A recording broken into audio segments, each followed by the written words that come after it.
اما بعد وعن عیاض بن حمار رضی اللہ عنہ قال قال رسول اللہ صلی اللہ علیہ وسلم اہل الجنت ثلاثۃ۔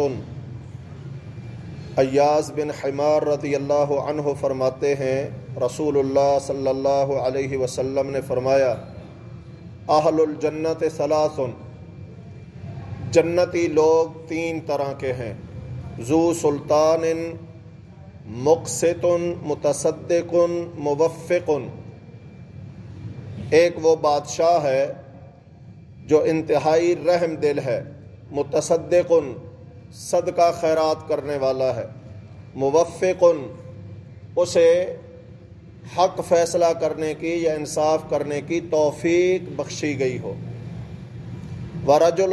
رحیم رقیق القلب لکل ذی قربا و مسلم، دوسرا وہ بندہ ہے جو انتہائی رحم دل ہے، رحم دل اور نرم دل ہے، لکل ذی قربا ہر قریبی رشتہ دار کے لیے، و مسلم اور ہر مسلمان کے لیے۔ اور تیسرا وعفیف متعفف ذو عیال، تیسرا وہ کمزور ضعیف مسکین غریب آدمی ہے جو عفیف متعفف سوال کرنے سے بھی بچتا ہے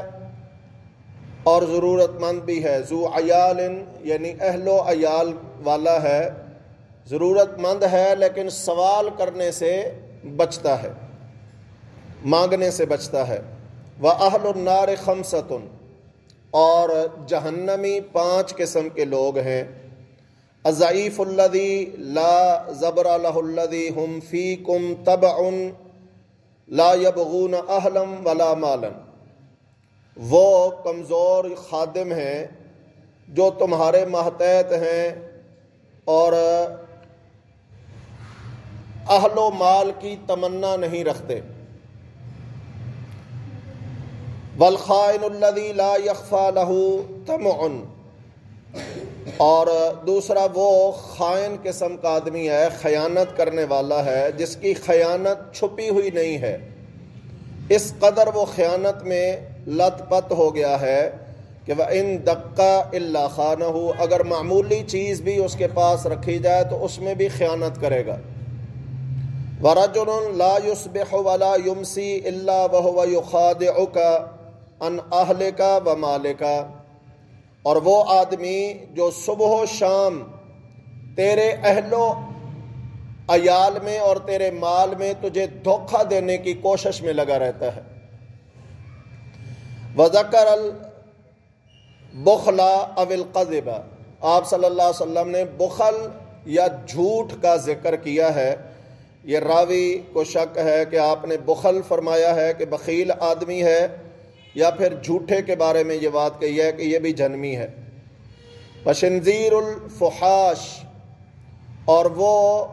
بد زبان آدمی جو ہمیشہ اپنی زبان سے بد کلامی کرتا رہتا ہے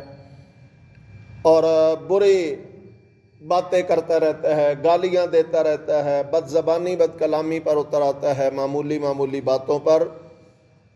یہ حدیث ہے صحیح مسلم کے اندر ہے، اس کے اندر نبی صلی اللہ علیہ وسلم نے جنتی 3 قسم کے لوگوں کو قرار دیا ہے۔ بادشاہ جو اپنی رعایا کے ساتھ انصاف سے پیش آنے والا ہو، دوسروں پر صدقہ خیرات کرنے والا ہو، اور اللہ سبحانہ و تعالیٰ اسے حق کی موافقت عطا فرما دے۔ اور دوسرا آدمی ورجل رحیم رقیق القلب، جو دل کا بڑا ہی نرم اور رحم دل ہے، ہر رشتہ دار کے لیے اس کے دل میں نرمی اور رحم دلی ہے، اور ہر مسلمان کے لیے اس کے دل میں نرمی اور رحم دلی ہے۔ اور تیسرا وعفیف متعفف ذو عیال، تیسرا وہ مسکین غریب ضرورت مند ہے جو ضرورت مند ہے لیکن حرام کمانے سے بھی بچتا ہے اور سوال کرنے سے بھی بچتا ہے، باوجود اس کے کہ اس کے اہل و عیال بھی ہیں،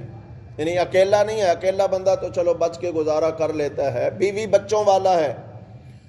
ضرورت مند ہے لیکن حرام نہیں کماتا، حرام سے بچتا ہے، ضرورت مند ہے لیکن سوال نہیں کرتا، تو یہ انشاءاللہ جنت میں ہے۔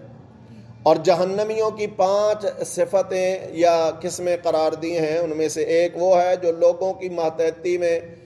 یعنی اللہ سبحانہ و تعالیٰ کو بھول گیا، اللہ سبحانہ و تعالیٰ کی اطاعت نہیں کرتا ہے، لوگوں کے نیچے لگا ہوا ہے، لوگ اس سے کام لے رہے ہیں، اور یہ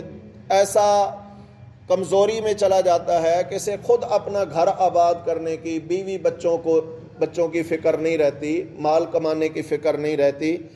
بس بعض ہوتے ہیں نا، کہتے ہیں کہ یہ کھانا مل جائے بس 2 ٹائم کا یہی کافی ہے، بس جو کہیں گے آپ ہم کرتے رہیں گے۔ اور اسی طرح وہ آدمی ہے جو خیانت کرتا ہے، اور اس کی خیانت اس قدر عام ہو گئی ہے کہ معمولی چیز میں بھی خیانت کرنے سے باز نہیں آتا۔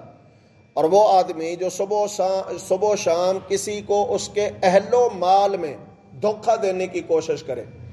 اہل و عیال میں دھوکہ مختلف قسم کا ہے، بیوی کے خلاف بدظن کرنا، یا ایسی باتیں کرنا جس سے وہ متنفر ہو، یا پھر مال کے اندر دھوکہ دینا کہ کسی سے کوئی مال لے لینا کسی بھی دھوکے کے طریقے سے،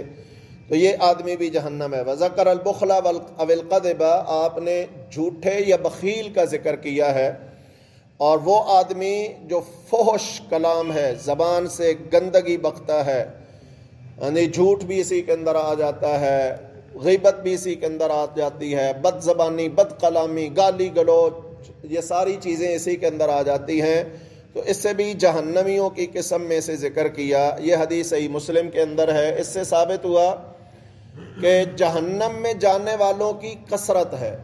زیادہ لوگ جہنم میں جانے والے ہیں، کیونکہ جہنمیوں کی صفات زیادہ ذکر کر دی گئی ہیں، جبکہ جنت میں جانے والے تو 3 اقسام میں ہیں۔ اور اگر جنتیوں کی صفات، خصوصیات پڑھی جائیں تو واقعتاً ان 3 قسموں میں ہی منقسم رہ جائیں گے۔ اللہ ہمیں بھی اہل جنت میں سے کرے، اور جہنمیوں کی جو خصوصیات و صفات ہیں اللہ ہمیں ان سے بچائے۔